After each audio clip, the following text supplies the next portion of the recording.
going over some paperwork. There's the main door that the characters enter from. Across from it is a large set of closed double doors. There are a number of empty chairs on stage and a bowl of treats on the desk. A thick white line is painted, a meter in front of the desk. A gong sounds. Yelling can be heard off stage. Hey, hey, hey, hey, hey, hey, hey, hey! Hey, hey! Boss! Boss! Karen's boat just pulled up on the dock. There's a fresh batch of petitioners to see you.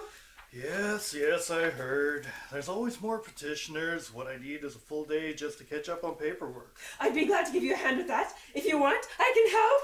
Oh, thanks, Cerberus. I knew you would if you could. Who's a good boy? Yes, you're a good boy. He tosses him a treat from the bowl. Oh, thanks, boss. Bring them in. Okay, I can do that. I'll go get him. Cerberus runs out excitedly and re-enters a moment later with Hippocrates, Yoshi, Jacek, Brad, and Katerina.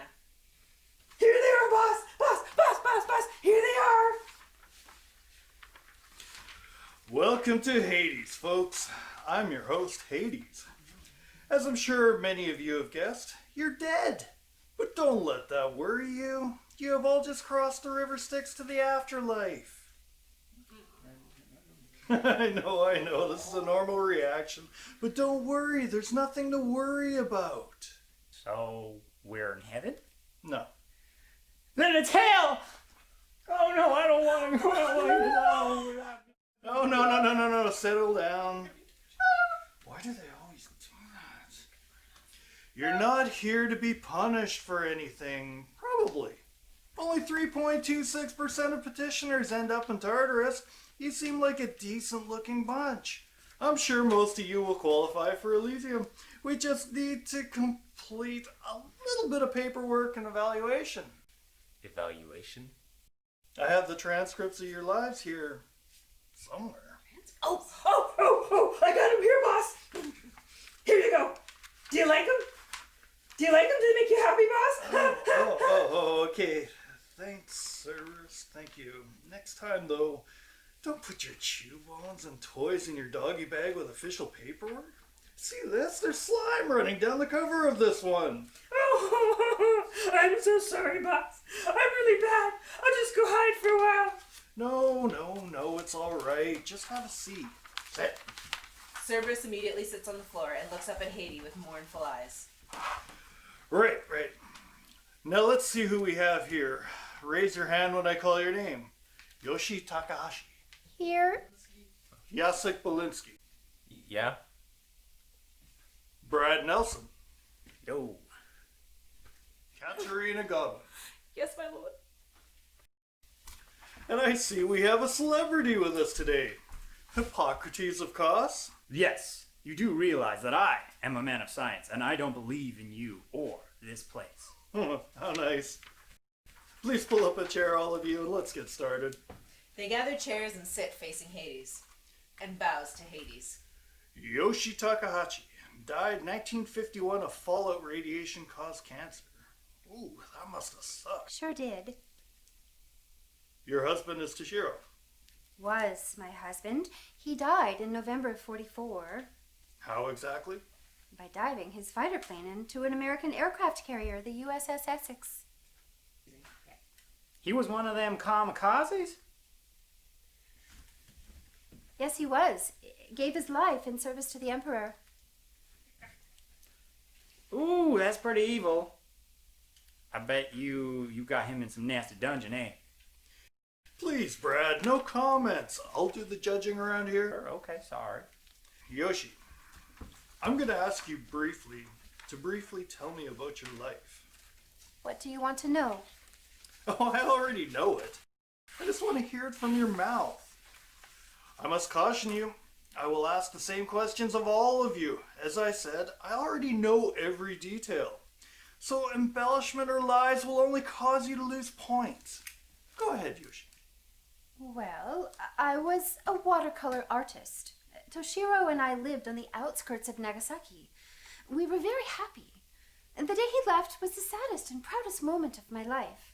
I presented him with his ceremonial headband. It was filled with lucky stitches from all our friends and people from the town. He put it on kissed me once and left on his mission. Of course, I never saw him again. Thank you, Yoshi. You may sit down. Hades rolls another die. A 4. Katerina, your turn. Yes, my lord. Let's see. Katerina Godwin died 724 AD of lung sickness. Occupation serf. Yes, my lord. Now you're... Katerina, raise your chin and look me in the eye, please. You don't have to defer to me or anyone in this place. One of the perks of the afterlife. Now your husband is... Rowan Godwin. Tell me about your life together and how you met. Yes, Or my how he lord. died. Sorry. Yes, my lord. We were both born into servitude. Our families too. Of course, all of us worked on the same estate. We were given permission to marry by Lord Cedric. One day his lordship rode out to inspect the fields. He had his usual followers with him, great brutes of men-at-arms. The one named Ranulph, who had bothered me in the past, approached. He caught me by my shawl and started to pull me up to the horse with him. He was too strong for me, and I found myself draped over the horse and held down by a strong hand. Cerberus, we're all out of tissues here. Okay, boss! Pardon the interruption, Katerina. Please continue. It was then that Rowan appeared like an avenging angel and flung himself against Ranulph. We were both knocked off the horse and onto the ground. Rowan yelled at me to run, but my leg was broken in the fall. Even if I could have run, I wouldn't have left my husband's side. Ranulph drew his weapon. I killed him. Cerberus returns with a box of tissue. It is chewed and slobbery on one corner. He offers it to Katerina, who takes a couple of sheets. He then sets it on the table and returns to the floor. He laughed. Why would he laugh? As I lay helpless on the ground, he started to approach me again, my husband's blood dripping from his sword. Fortunately, he was called by his lordship to catch up. I was spared his humiliating touch. But now I had no husband and could no longer work. I had no food or money and could not continue to deprive the family that helped me. I was forced to beg for scraps on the village streets. Eventually, the lung rot took me, and here I am. Thank you, Katerina. Sit down, please. He rolls the die again. A 1. Did that one. Rolls again. 6. Non-applicable. Rolls again. 3. Brad Nelson. Brad steps forward and leans on Hades' desk. Okay, it's like this, see? Feet behind the white line, please, Brad. Oh, sorry. Tell us your story, Brad. Well, there weren't no work in our hometown, so me and my husband Justin moved to Huntsville, Texas. I got a job with the water department, and he worked at the Home Depot. We was going pretty good until Justin fell off a scaffold and busted up his back. It took him a long time to heal, and he went and gone and got hooked on opioids. Found him at home, drowned in the bathtub. And you, Brad, how did you die? Ain't it there? Maybe. Just tell us. About 2 years after Justin passed, I was working in a trench for a sanitary sewer line. A dump truck rolled up, pouring gravel. The weight of the tires on each side of the trench collapsed with me in it. Next thing I know, I'm getting on this rickety boat. Say, can you bask in that river? That's sufficient. Sit down, Brad. He rolls the die. 2. Jacek Malinsky. White line, please. It says here that you and your wife died in Falstaff, Poland in 1980. That's right, Your Honor. I was a butcher. One day while working in my shop, I heard the sound of many horses' hooves. I rushed outside and I saw my wife, Irina, running from them. She had been bringing me some food from midday. Such a caring woman. If only she had stayed back at home, but the soldiers caught up with her. One of the lancers thrust his spear through her back. The shaft broke and left my dear Irina impaled in the street. Another of the riders raised a pistol and fired at me a moment later. We died together. Actually, Jacek, according to my records, Irina died 22 seconds before you did. Is she here? Of course. Irina has been abiding happily in the Elysian fields for many years. Wait a minute. You say they died 22 seconds apart. How come his wife has been here for years and he's just now getting here?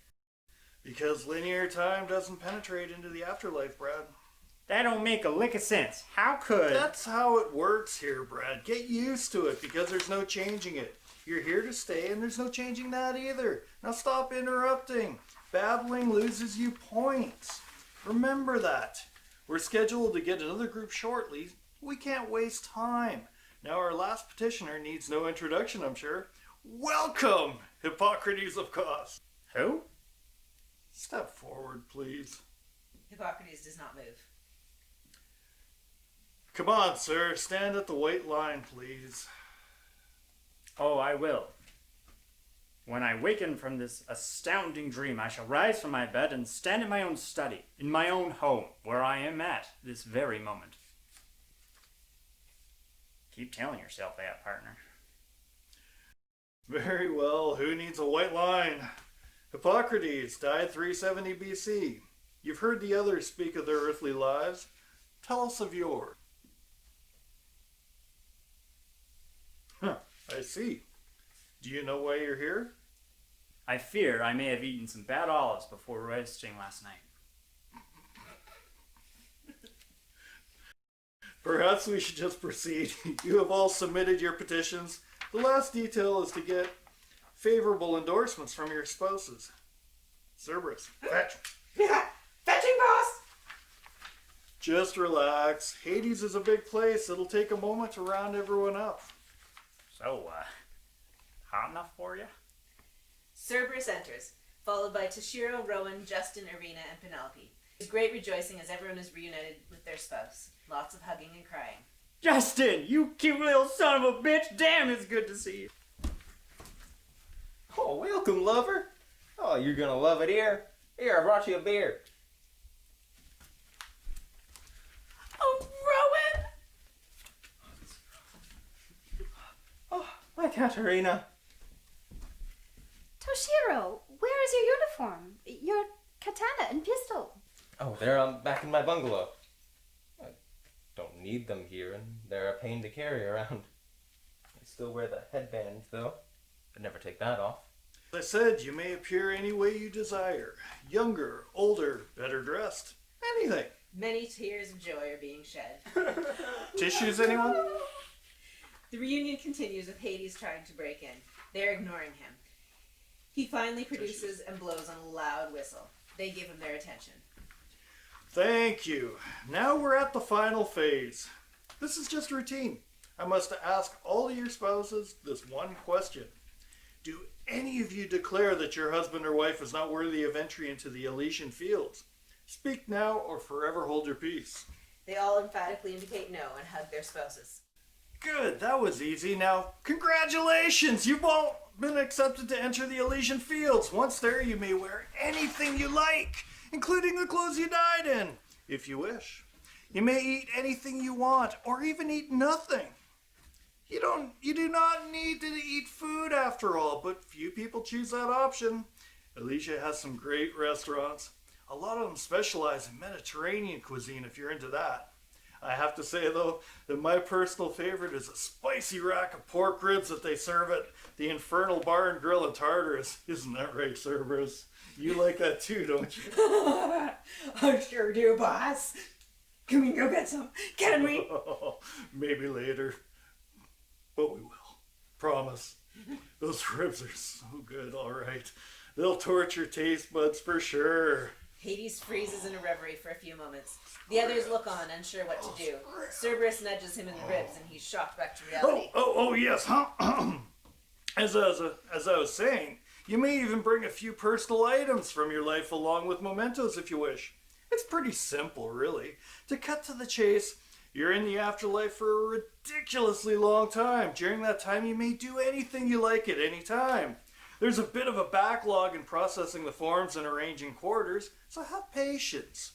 There are more people dying every day. Tough to keep up sometimes. As soon as these doors open, you're free to go in. Do anything we want. What about crime? Are there murders here? Can you just go up to a guy and Kick him in the nuts for no reason? No, Brad, it doesn't work that way. Let me ask you this. Is there anyone that you can think of, living or dead, that you'd like to kick in the nuts? Yeah, there's that, and there's, that one guy. Wait. You know what? I guess I don't want to kick nobody nowhere no more. Welcome to the Elysian Fields. Now, if you'll all step up to the desk and pick up your paperwork packets, I have them all arranged. A gong sounds. Cerberus leaps violently up off the floor, overturning the desk and scattering papers and treats everywhere. People and plastic chairs go flying. Boss! Boss! Karen is here! His boat's at the dock! Oh, wait! Cerberus peers intently out the door for a couple of seconds. He's coming! He's coming! Hey, hey, hey, hey, hey, hey, hey, hey, hey, he's coming! Cerberus, settle! You know Karen comes here constantly. You've seen him a billion times. Why do you have to do this every time he shows up? Oh, shucks, boss. I'm sorry. I guess I forgot. It won't happen again. It's just... He's coming up the walk! Ah! Cerberus races off stage. There is silence for a few seconds. Cerberus pokes his head back in for a moment. You coming? The others are helping restore the room to order. My apologies, folks. He does make a good guard.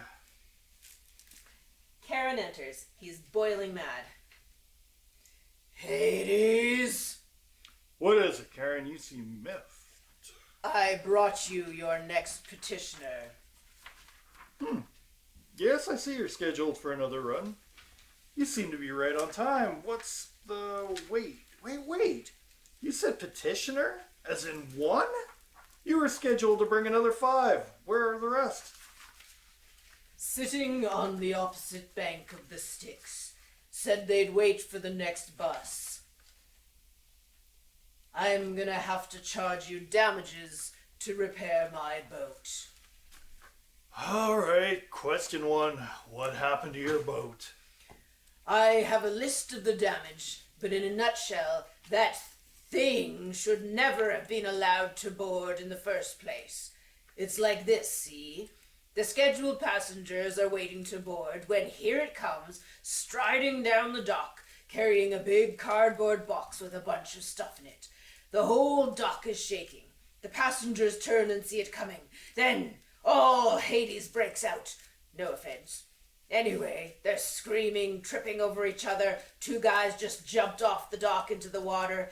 I tell this thing, no, you got the wrong boat. You're not supposed to be here. It just keeps coming. I tell it, you need to cross at a different river. You're supposed to be 2 docks down and board the Ark. But it doesn't stop and climbs aboard my boat. Didn't even offer a coin. It insisted on paying the fare with a handful of blackberries. First thing that happened was when it stepped onto the gunwale. It busted the railing. Then it plunked its box down onto the end of my pole and busted that.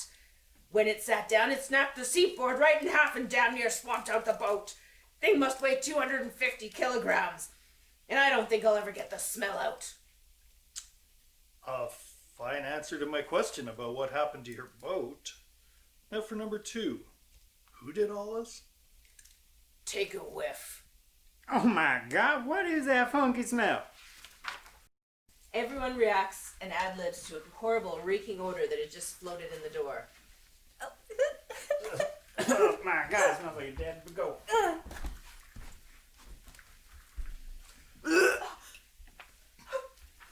Oh, Bigfoot enters carrying a large box. People recoil in terror and revulsion. Hades and Karen are seemingly not affected. Cerberus cautiously approaches. He sniffs her for a moment and whizzes on her leg. I'm here to see Hades. that would be me. And you are? My name is... But you may call me Bigfoot if that's easier. May I take your box, sir? Ma'am, males are sirs, females are ma'ams. Thanks anyway, I'll keep it with me. It's just my stuff. I plan to take it with me when I join my husband. Stuff? Husband? Ma'am, I think Karen was right. You got into the wrong line. You should have taken arc number 2. That takes you to the farm. It's where the animals go when they have passed on. It's very pleasant. There are forests, plains, rivers, any suitable environment you prefer. I'm sure you'll enjoy it very much. No, you don't understand. I need to be here. Points to double doors. My husband is in here somewhere. Husband? You married a human? That cannot be. You are an animal. What kind of a man would take up with a beast? Beast? Listen, Shorty. My husband is a good man. He's gentle and loving and, like me, doesn't give a flying fox what other people think. Wait, is he the guy who... Justin, you know the one I mean. We ran into him on the forest walk path, remember? God. The guy who said he really felt at home there, but couldn't wait for his lovely bride to join him. Oh yeah, that guy. Cordell or Corvin or something. The one who said something about his wife being 8 feet tall and covered in hair. As I recall, we thought he was just a nutball or something. And you say you are married to a citizen of Hades? That's right. Cerberus. Holds out his hand. Right here, boss. Hands Hades a form from his doggy bag. Bigfoot. Died in 1980 in the Mount St. Helens volcanic eruption. Yeah, my cave got buried under hot mud and ash. Pretty terrible. And who is your husband, ma'am? His name is Corky Ferguson. Died about 3 years ago. How? It's kind of embarrassing. Just tell me. I rolled over on him in bed. Others react, some in sympathy, others in disgust. It was an accident. I didn't mean to. Cerberus, get him in here. On it, boss. Exits. This will take just a moment. I would offer you a chair, but... It's all right, I understand. When we first started dating, I broke more than one piece of furniture in his house. You had a house? Corky had the house in Portland. I had my cave. We alternated where we lived. We both loved the cave, but I gotta admit, that heated house was sure more comfortable in winter. You have a shower in this house? Oh, my musk offends you? Well, I'm all broken up about that. Corky found it rather stimulating. Cerberus and Corky enter. Got him, boss. Fuzzy butt. Bitty boy. Bigfoot and Corky rush together in a bear hug. Corky buries his face in her shoulder and inhales deeply. The others look on amazed. Well, this is a banner day! We have never had a Sasquatch apply for citizenship in Hades. All others were classified as animals and assigned to the farm. There's never been a dispute before. What do you people think?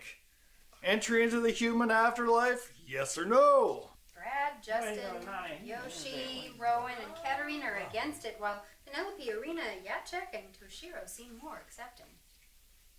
The double door is open. Whoa, that's our cue. Let's get out of the sinkhole and onto the Garden of Eden. Or whatever. The others start for the doors. Suddenly, they close. Not so fast. We need to settle this problem.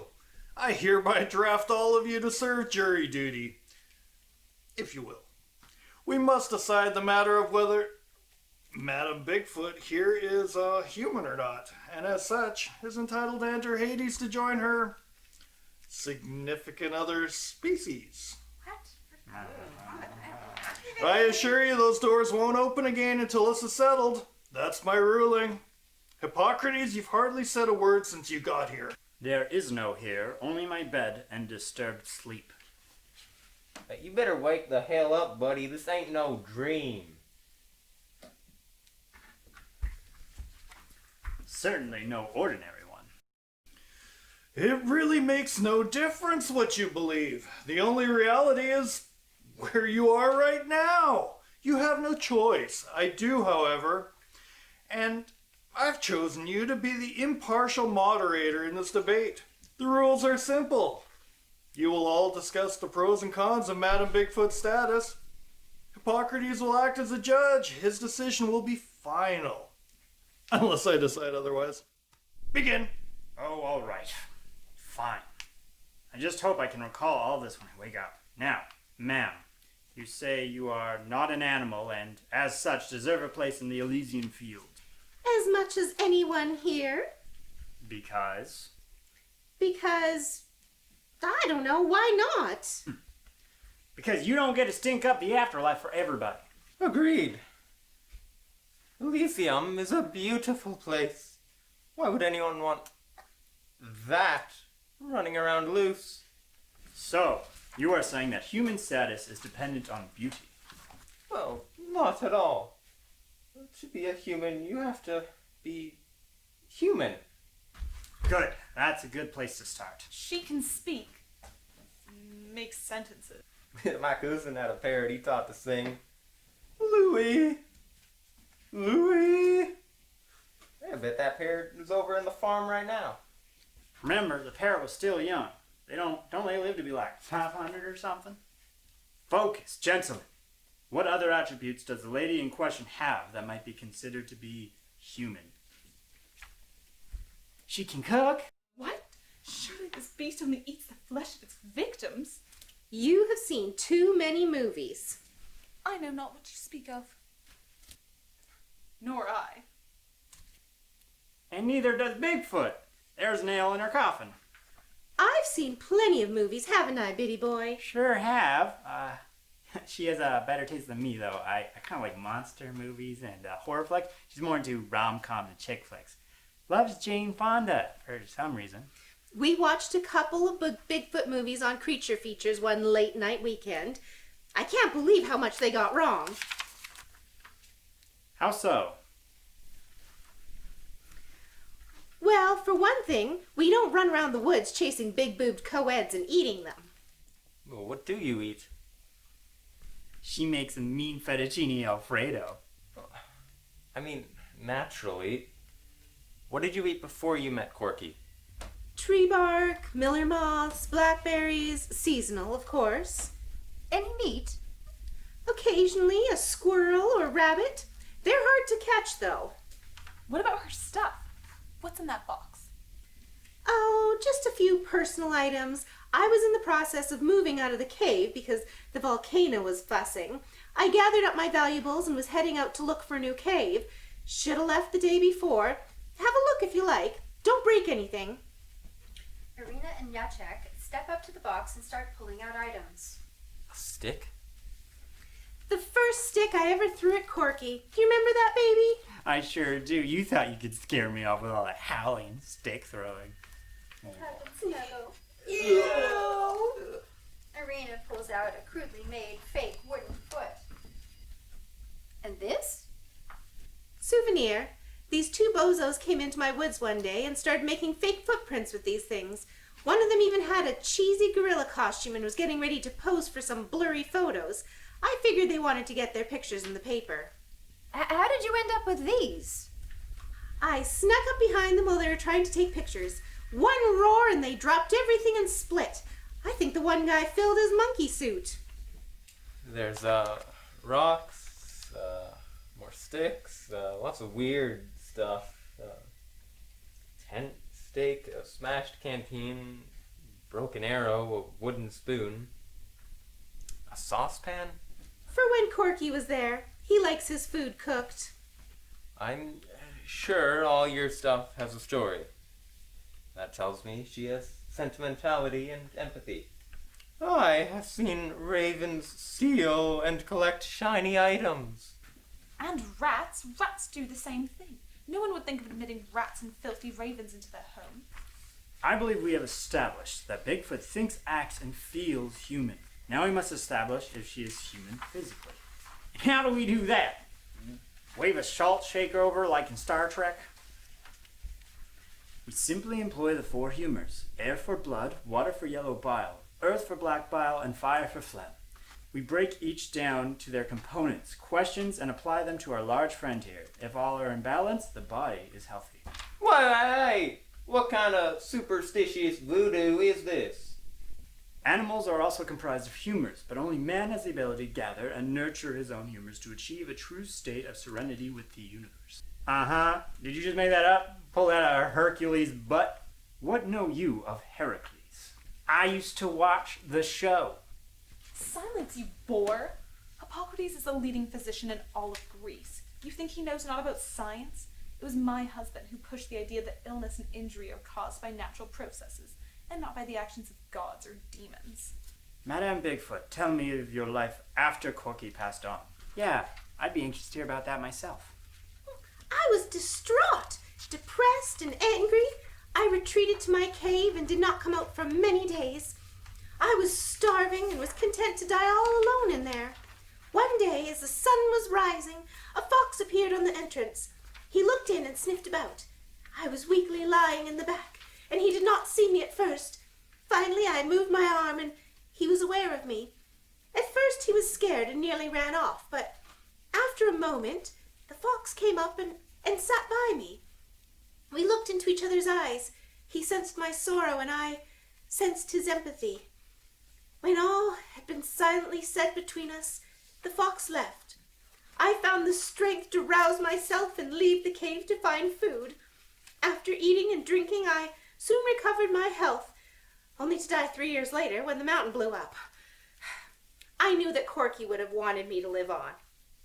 I did not know at the time that he still existed in this wonderful place. I had no concept of such a thing.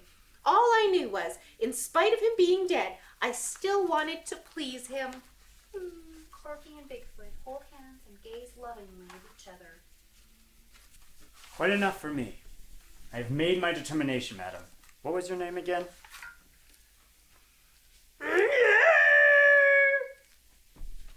Madame Bigfoot has all the characteristics of humanity. It is my judgment that she is as much as a man...